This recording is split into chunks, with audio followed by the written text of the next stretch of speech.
እንዴት ናችሁ ተመልካቾቻችን?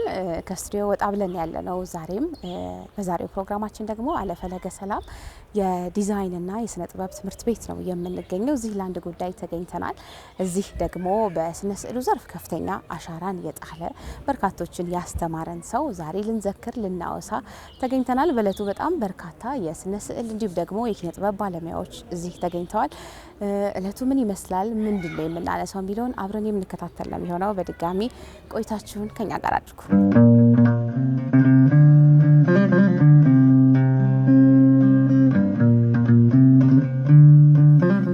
ዛሬ በአዲስ አበባ ዩኒቨርሲቲ በአለ የስነ ጥበብና ዲዛይን ትምህርት ቤት የተገኘ ነው።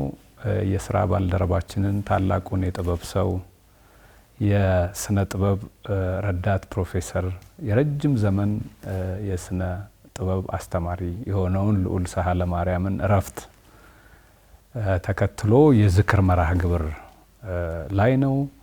በዚህ የዝክር መርሃ ግብር እንዳያችሁት የተለያዩ የሙያ ጓዶቹ፣ ተማሪዎቹ፣ ቤተሰቦቹ በተገኙበት የህይወቱን ፈለግ ተከትለን ምን ጉዳይ ምን አዋጥቶ አለፈ ከብዙ በጥቂቱ ለማስታወስና ትውስታችንን ለማነቃቃት የሀዘን ድባቴውን ለመርሳት እና ደጉን ያዋጣውን ነገር ለማሰብ ነው የተገናኘ ነው። መጀመሪያ 1976 ዓ.ም እዚህ ትምህርት ቤት ሲገባ እኔ ደግሞ ተመርቄ እዚህ ትምህርት ቤት አስተማሪ የተደረገ ከኛ ክፍል ከነሱ ጋር ሲቀላቀል ነው ከዛ ክፍል እና ከዚያ በኋላ ደግሞ እኔ ወደ ውጭ ትምህርት ሲሄድ 85 ዓመተ ምህረት እስክመለስ ድረስ እሱ ተመርቀው እዚህ ትምህርት ቤት አስተማሪ ሆኗል።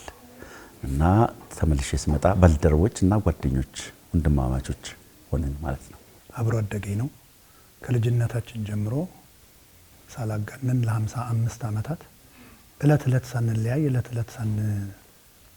ሳንጠያየቅ የቀረንበት ቀን የለም። በልጅነታችን ኳስ ስንጫወት ነው የምንተዋወቀው። የቴብል ቴኒስ ኳስ እሱ በጣም ያፈቅር ነበር። ቴብል ቴኒስ በጣም ይጫወት ነበር። እዛ ወጣት ማህበር አለ። በዛ በማህበር አብረን ግሩፕ ፈጠረን። ከዛ ደግሞ በተለየ ጓደኛሞች ሆነን እለት እየተገናኘን ላለፉት እንዳልኩሽ 55 ዓመታት ወይም ከዛ በላይ ከልጅነቴ ጀምሮ በጣም የምወደው በጣም የማከብረው በብዙ መንገድ የሚመክረኝ በብዙ መንገድ ስህተት ስሰራ የሚያስተካክለኝ በጣም የቅርብ ወዳጄ ወንድሜ ነበር ማለት ይችላል። እኔ ከውጭ በ1986 ጨርሼ ስመጣ 87 ላይ እሱና ሳሙኤል ሻራው አንድ ላይ ሆኖ ነው የማውቃቸው እና አንዳንድ ጊዜ እየተገናኘን እናወራለን። ግን ልዑል ሳህለ ማርያም በዛ ጊዜ ነው የተዋወቅ ነው። ለመጀመሪያ ጊዜ ደግሞ የተለያዩ ሰዓሊዎችን ራሱ ቤት ሰብስቦን ሲያወያየን ነበር። ያኔ ነው የማውቀው በ1977 ዓመተ ምህረት ከውጭ ሀገር እንደመጣሁ ነው። ያን ጊዜ ተማሪ ነበረ፣ የአራተኛ አመት ተማሪ። በዛ ህይወት ውስጥ ሁሉ ጊዜ ማገኘው ደስተኛ፣ ተጫዋች፣ በጣም ቀልድ የሚያውቅ እና ከተዋወቀሽ በኋላ ደግሞ በአስተማሪና በተማሪ መካከል ያለውን በሙሉ የሰበረ ነው። ጓደኛ ነው የሚሆነው። አክብሮት አለ። ቤቱ ድረስ ይጋብዛል፣ ቤተሰቡ ድረስ። እንዳጋጣሚ የተመረቀ ጊዜ ስለሄድኩኝም በጣም ቀልድ የሚያውቅ ቤተሰብ እና ትሁት የሆነ ቤተሰብ ያየሁትም ያኔ ነው። እዚህ ማስተማር ከጀመርኩበት ቀደም ብሎ እነሱ እዚህ ይሰሩ ነበር እና ከውጭ ስንመለስ እዚሁ ነው የተገናኘ ነው። ተማሪም በነበረበት ጊዜ በመጠኑ አውቀዋለሁ። ግን እዚህ ደግሞ ከ30 ዓመት በላይ አብረን ሰርተናል። ቀላል ጊዜ አይደለም። ያው ልዑል እንግዲህ ምናልባት እዛ ውስጥ ስናወራ የነበሩት ነገሮች አሉ። ብዙ ነገሮች፣ ብዙ ኳሊቲ ያለው ሰው በትምህርት ቤቱ ህልውና ዙሪያ ላይ ትልቅ እጅ የነበረው፣ ትልቅ አስተዋጽኦ የነበረው፣ ትልቅ ደግሞ የሳቅ ምንጭ። ልዑል ማለት የሳቅ ምንጭ ነው፣ የደስታ ምንጭ ነው። 1982 ዓመተ ምህረት ነው እዚህ የመጣሁት እና ከነሱ ጋር በዛን አመት ጆይን ሳደርግ መጀመሪያ የተዋወቅኩት እሱ ነው። አጋጣሚ ሆነው አስተማሪ ነው። በ1980ዎቹ አጋማሽ ላይ የኢትዮጵያ ስነ ጥበብ ጉዳይ በጣም የተነቃቃበት ዘመን ነበረ። ከዛ በፊት የነበረው የስነ ጥበብ ሰዎች ልምምድ በመስሪያ ቦታቸው የተወሰነ ግላዊ ጥረት ላይ ያተኮረ ትንሽ ከማህበረሰብ ራቅ ያለ ነበረ። ሰዓሊያንም ሰብሰብ ብለው ሀሳብ የሚከራከሩበት፣ የሚካፈሉበት፣ ሙግት የሚገጥሙበት የጋራ መሰብሰቢያ ስፍራ ከዚሁ ትምህርት ቤት ውጪ ሌላ ነገር አልነበረ። በ80ዎቹ አጋማሽና መጀመሪያ አካባቢ ግን አንድ ፖይንት ግሩፕ የሚባል የስነ ጥበብ ጓድ ተመሰረተ። እንግዲህ ይሄ በጋራ የመስራት የስነ ጥበብ ጓድ ወይም ቡድን የመስራት ነገር በ20ኛው ክፍለ ዘመን የዓለም የስነ ጥበብ ታሪክ ውስጥ ብቻ የታየ በጣም በእውነቱ የዓለምን የስነ ጥበብ ታሪክ የቀየረ እንቅስቃሴ ነበረ። በዓለም ላይ በተለይ ፈረንሳይ ፓሪስ መሰረት አድርጎ ብዙ አይነት የስነ ጥበብ ፍልስፍናዎች እየተመሰረቱ በዛ የስነ ጥበብ ፍልስፍና ዙሪያ ሰዓሊያን የሚመሳሰሉ ሀሳብ የሚጋሩ ሰዓሊያን እየተቧደኑ የዓለምን የስነ ጥበብ አቅጣጫ ቀይረዋል። በእኛ ዘመን ይሄንን ከባድ ቫይብረንት የሆነ የዓለም የስነ ጥበብ እንቅስቃሴ በርቀት ነበር የምናየው። 80ዎቹ አካባቢ ልዑል ሳህለ ማርያም፣ ሳሙኤል ሻረው፣ ገብርኤሉ የሚባል ሰው፣ አየለ አሰፋ፣ መስፍን ሀብተ ማርያም የሚባሉ ወጣት ልጆች፣ ትንታግ የሆኑ ልጆች ተፈጠሩ። በዚህ እንቅስቃሴ ውስጥ የነበራቸውን ነገር ተዋጽኦ በኢመደበኛ መንገድ ተመረንበታል። ስለዚህ ልዑልን በሁለቱም በመደበኛውም በኢመደበኛውም የማስተማር ስልት የአርአያነት መንገድ አውቀዋለሁ እና በጣም ኢንፍሉዌንሻል ሰው ነው። የአስተማሪነት ዘመን ካለፈ ጥሩም አስተማሪ ነው። በጣም ምሳሌ የሚሆን የተለመደውን የመማር ማስተማር እንቅስቃሴ የሚክስ የሚሽር በተለየ ሁኔታ በአዲስ መንገድ አዲስ እውቀት ለመስጠት የሚሞክር ሰው ነበረ። አንደኛው ምዕራፍ የውቂያ ምዕራፍ ይሄ ነው ለኔ። ከዛ በኋላ ባልደረባ የስራ ባልደረባ የሆነው እኔ እንግዲህ የሱ የስራ ባልደረባ ሆኜ እመጣለሁ። በዚህ የባልደረባነት ዘመናችን ከብዙዎቹ እንደምትሰሚው ከፍተኛ ማህበራዊ ሰው ነው፣ አሰባሳቢ ሰው ነው፣ ጥላ ነገር ነው። በሱ ስር ሁላችንም እንሰበሰባለን።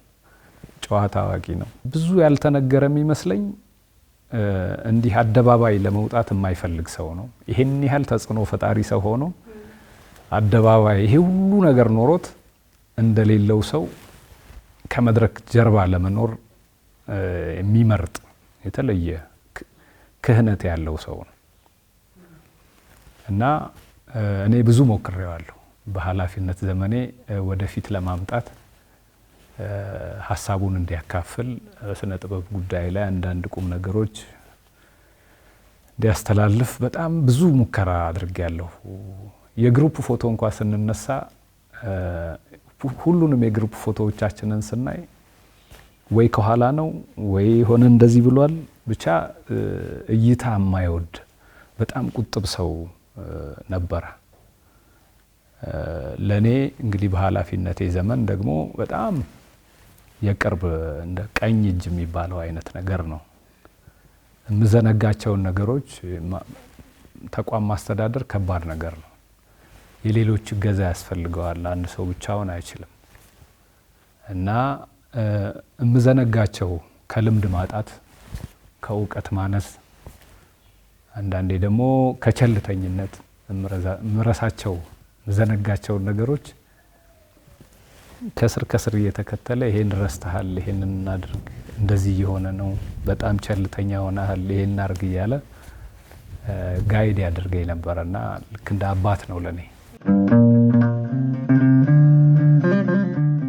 ተማሪዎቹን የሚወድ የሚያስተምረውን የሚያውቅ እንዴት እንደሚያስተምር የሚያውቅ ሙያዊ ብቻ ሳይሆን ሰብአዊ ግንኙነቱ በጣም የረቀቀ የማይሰለች አስተማሪም ጓደኛም ቢያደርጉት የማይከብድ ግሩም አስተማሪ ነበር። ከሙያ ውጪ ሌላ ተሰጥኦ ጨዋታን ማወቅ ጨዋታ ቁም ነገር አለው፣ ጨዋታ ፌዝ አለው፣ ጨዋታ በየአይነቱ ነው እና የት ምን መጫወት ለማን ምን መናገር መቼ መናገር እንዳለበት የሚያውቅ ሰው ደግሞ ብልህ ሰው ነው እና ሉሌሱ አይነት ሰው ነው። ከማን ጋር ምን መጫወት ምን ጊዜ ምን መጫወት እንደሚያስፈልግ የሚያውቅ ከፍ አድርጎም ከከፍ ካለ ሰው ጋር ዝቅ ብሎም ከትንሾቹ ጋር የሚጫወት በዛም ሳቅን የሚፈጥር እንዲህ አለ ተብሎም እንዲታወስ የሚያውቅ ነው። ይሄ ትልቅ ችሎታ ነው በራሱ። ብዙ ወንድሞች መሀል ነው ያደግኩት። ሶስተኛ ወንድሜ ነው፣ ሁለተኛ ወንድሜ ነው።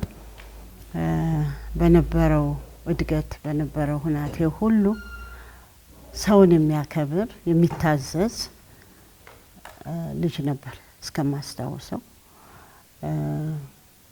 ጨዋታ ያው እንደ ሌሎቹ ሁሉ ጨዋታ የሚወድ በተለይ ለእናቱ ያለው ፍቅር ሁላችንንም ቅናት ውስጥ ይከተናል። በተለይ እኔ ምክንያቱም ልዩ የሆነ ግንኙነት ነበራቸው።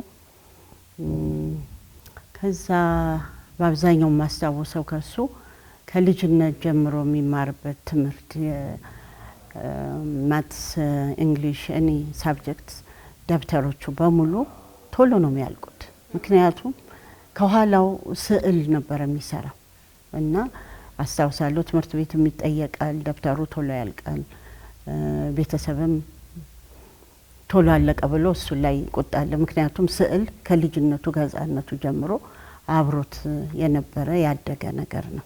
ይህንን አስታውሳለሁ። ከልጅነቱ ጀምሮ አርት ስኩል ከመግባቱ በፊት ቤት ውስጥ ቁጭ ብሎ ስዕል ይሰራ ነበር። ቤተሰቦቹ በጣም ይደግፉት ነበር። በተለይ እናቱ ቀለም ገዝተው ቀለም ያኔ ውድ በነበረበት ጊዜ ወተር ከለር ቀለም ገዝተው ቀለሙን በውሃ እያደረገ በወተር ከለር ስዕሎችን ይሞካክር ነበር። እኛ ወደ ስዕሉ ምናምን ብዙም አልነበርንም። ነገር ግን አንዳንድ ጊዜ ዲዛይን ይሰራና ያሳየናል። በዚህ ዲዛይን ፖርትሬት መስራት ትችላላችሁ ይልና ፖርትሬት ያሰራናል የወላጆቻችንን። ያኔ ደግሞ ወቅቱ የደርግ ወቅት ነበረና የነ ካርልስ የነ ማርክስን የነ ኢንግልስን የነ ሌኒንን ስዕል በዲዛይን ከፍ እያደረግን በሰጠን ዲዛይን መሰረት እንሰራ ነበርና እኛ ብዙ አልሄድንበትም። እሱ ግን በጣም አርት ይወድ ስለነበረ በዛ በአርቱ ቀጥሎ አርት ስኩል ገባ ማለት ነው። ፔንቲንግ ወይም የቅብ ስራዎችንም አይቻለሁ። ከኔም ጋር ደግሞ በአርት ኦፍ ኢትዮጵያ ላይ በምናዘጋጀው ተሳትፏል። በዛም ላይ ያቀረባቸውን ስራዎች ስናይ የሚወክሉ ኢትዮጵያን የሚወክል ማንነትን የሚገልጽ ስራዎች ነው። አሁንም እዚህ ዛሬ የቀረበውን የኢትዮጵያን በአርበኝነት ዘመን ያደርጉ የነበሩትን ተጋድሎ በመወያየትና እንዴት አድርገው ወኔያቸውን፣ ፍቅራቸውን፣ አንድነታቸውን የሚገልጽ ሰዓሊ ነው።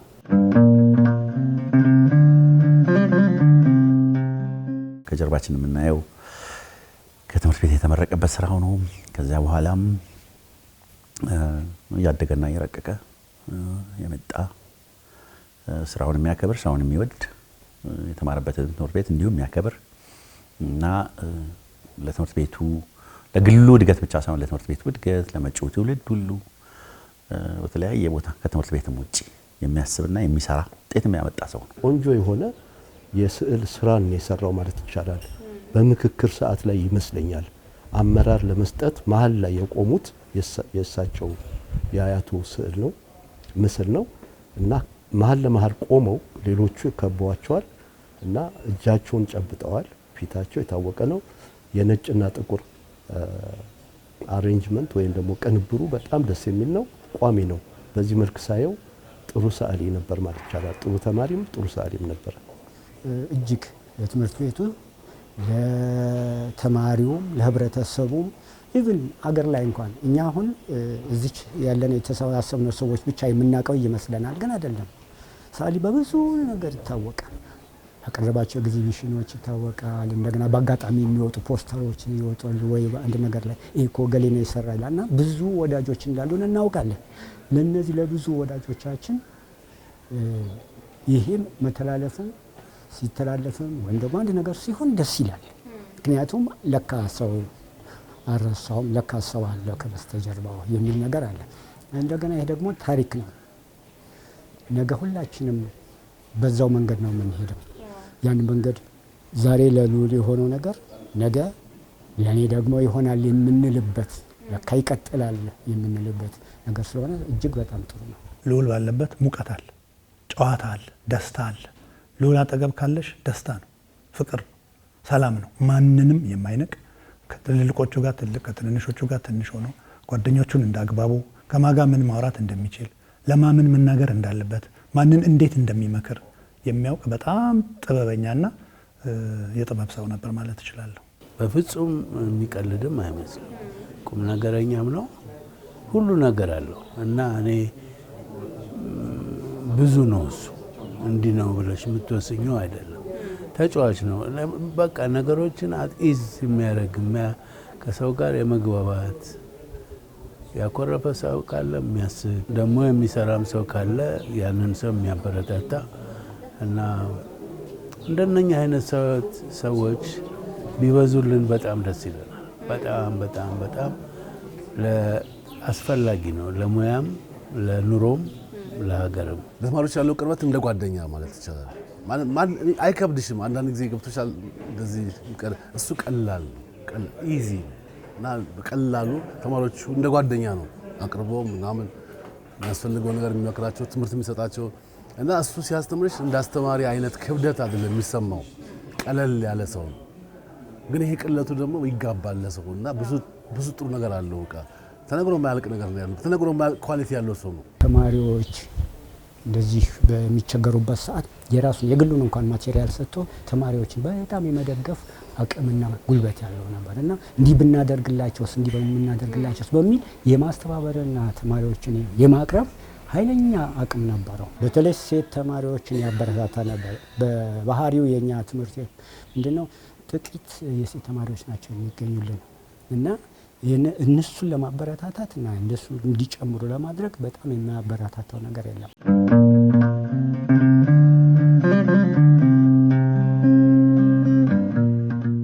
እስከምናውቀው ድረስ የተለየ በሽታ ብሎ ወይም ራሴን ብሎ የሚለው ነገር የለውም። የጋውት ህመም ነበረው፣ እሱን ነው የምናውቀው እና በአጭር ጊዜ ውስጥ ማለት አሁን 1 አመት ከምናምን ሆነ ለዚሁ ህመም ብሎ ነበር ምርመራ ሲያደርግ ዲያግኖስ የተደረገው የብሬን ቱመር ነበረ። አውቆታል፣ ተቀብሎታል፣ ግን ተስፋ ነበረው። የሚያስፈልገውንም ሕክምና የሚያስፈልጉትን ነገሮች ሁሉ ለማግኘት በቅቷል። እግዚአብሔርን እናመሰግናለን። እስከ መጨረሻው ሰዓት ድረስ ፍላጎቱን ጓደኞቹ ሲመጡ የሚያየው የሚረበሸውን ነገር ያ ለኛም ከባድ ነበረ። ግን ለመነሳት ለመመለስ ፍላጎት እንደነበረው በደንብ አይቻለሁኝ።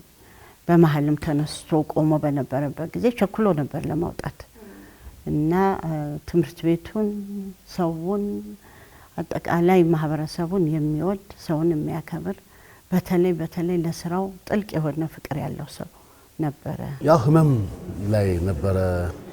ቤቱ ይሄድን ጠይቆ ነበረ። ህመም ላይ ነበረ። ባንዴም አይደለም ትንሽ ህመም ላይ ቆይቶ ነው ዋላ ወደ ሞት ሄደው ወደማይቀረው ሁላችንም ወደምንሄድበት እና ያ ጊዜ ሰፋ ያለ ጊዜ ትንሽ ተቋርጦ ነበር። ወደ ለአመት ወደ ትንሽ የቀረው ጊዜ ያክል ወደ ቤት ውስጥ ይታመመ ነበር እና ሁሉ ጊዜ ግን ምኞት አለው። ምንም የማያቋርጥ ምኞትና ፍላጎት ነው ያለው። ሁሉ ጊዜ ለመርዳት ነው የሚፈልገው። አላኔ እሱ ሲታመምና አሁን እሱ በዚህ ኮንዲሽን ስለሱ ሲወራ በጣም ነው የሚገርመኝ። እኔ በእውነት ለመናገር ልዑል ሰለማርያም በተመመም ጊዜ ሄጄ አልጠየቁትም። ለምን እሱን አልጋ ላይ ማየት አልፈለኩም። እንግዲህ ለአንድ የጥበብ ሰው ትልቁ ትርጉም የሚሰጠው ነገር የሚመስለኝ የሰራቸው ስራዎች ተሰብስበው ሙያተኞች ከተለያየ ፐርስፔክቲቭ እንዲጽፉባቸው፣ ጥናታዊ ጽሁፍ እንዲጽፉባቸው ማድረግ እና እንግዲህ ጥበባዊ አንድ አንጻር ሊኖረው ይችላል። ሁለተኛው ደግሞ ማህበራዊ ገጽታው ሊሆን ይችላል የልዑል። ከዚህ ከሁለት ከሶስት ፔርስፔክቲቭ ጥናቶች የተለያዩ የታሪክ የስነ ጥበብ ታሪክ ጸሐፊዎች አሉ። ጓደኞቹ ቤተሰቦቹ ሪፍሌክት የሚያደርጉበት አንድ ፐብሊኬሽን ማሰብ ይቻላል። እንግዲህ ሰው ካልተጻፈና ካልተሰነደ ለታሪክ አይቀርም። በአፍ ሁልጊዜ እንግዲህ የአፍሪካ ትልቁ ችግር ቃላዊነት ነው። ኦራል ትራዲሽን ላይ ነው የሚያተኩረው። አሁንም ድረስ ብዙ አራቅ ነው እሱን ነገር። የህትመት ነገር በጣም ጣራ ቀዶ ሌላ ዓለም ሄዷል። እዚህ ገና ነው። ብዙ መጻፍ፣ ብዙ መመራመር፣ ብዙ መሰነድ ያለብን ይመስለኛል። እና ከምንሰንዳቸው ፕራይስለስ ሰዎች መካከል አንዱ ልዑል ነው። በልባችን ግን እንዳልኩሽ ሁሉም ሰው ሲናገር እንደሰማሽው በልባችን ግን እንግዲህ ህይወታችን እስካለ አለሱ መሞቱ አንድ የተፈጥሮ ግዴታ ነው።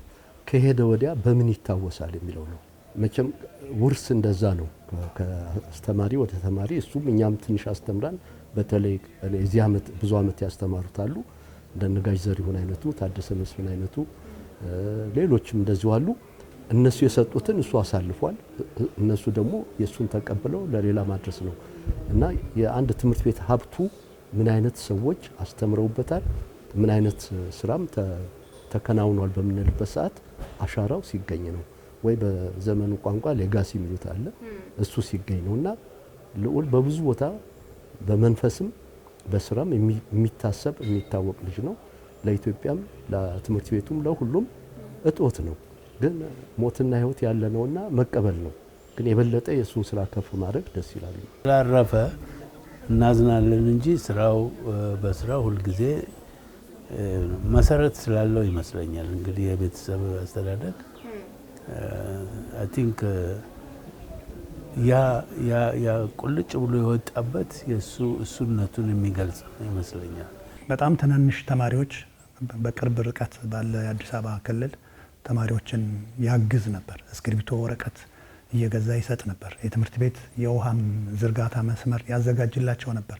እህቶችና ወንድሞቹን ከአሜሪካን ሀገር እያስተባበረ ብዙ የትምህርት ቤት የጽዳት መጠቀሚያ ቦታዎችን፣ ሽንት ቤቶች እየሰራ ለተማሪዎቹ አልባሳት እየወሰደ የማይታክተው በሰው አካባቢ በጣም ጥሩ ግምትና ፍቅር የሚሰጠው እንደ አጋጣሚ ሆኖ በእግዚአብሔር ፈቃድ ያጣ ነው። ግን ልናጣው የማይገባ ኢትዮጵያዊ ፍቅር የነበረው ለወገኑ የሚያስብ ብዙ የሚያጎድል ብዙ የሚያሳጣ ነው ልዑል ሰዓለማርያም። ከሱ ተሞክሮ እንግዲህ ከሱ ራዕይ ተነስቶ እርስ በርሳችን እንረዳዳ፣ እርስ በርሳችን እንዋደድ የሚል መልእክት ነው የሚኖረኝ። ከመጨረሻውም ከኔ ጋር ብዙ እናወራለን እና እነዛን ልጆች ነው የሚለው እነዛን ልጆች ይላል እና ከነበረው ፕሮጀክት አንደኛው የማስታውሰው ምንድን ነው የምንረዳህ፣ ምንድን ነው የጎደለው ስለው ያልጎደለውን ጠይቂ፣ ሁሉ ነገር ያስፈልጋቸዋል። ነገር ግን አለ ህፃናቶቹ ወላጅ የሌላቸው አሉ፣ አባት የሌላቸው ወይ እናት የላቸውም፣ እረኞች ናቸው። እጃቸውን ብታይ ያለ እጃቸውን እና በእርግጠኛነት አዚ እነዚህ ልጆች ተወጃቸዋለሽ ያለውን አረሰው እና ይሄንን እንግዲህ ራዕይ ነው። እግዚአብሔር ሰላም ያርገን፣ አገራችንን ሰላም ያርግልን። ሰላም ሲሆን ነው ሁሉ ነገር ማድረግ የሚቻለው። ይህንን ራዕይ ይህን የጀመርነውን ነገር በተለይ ደግሞ በሱ ስም አድርገን መቀጠል እፈልጋለሁ።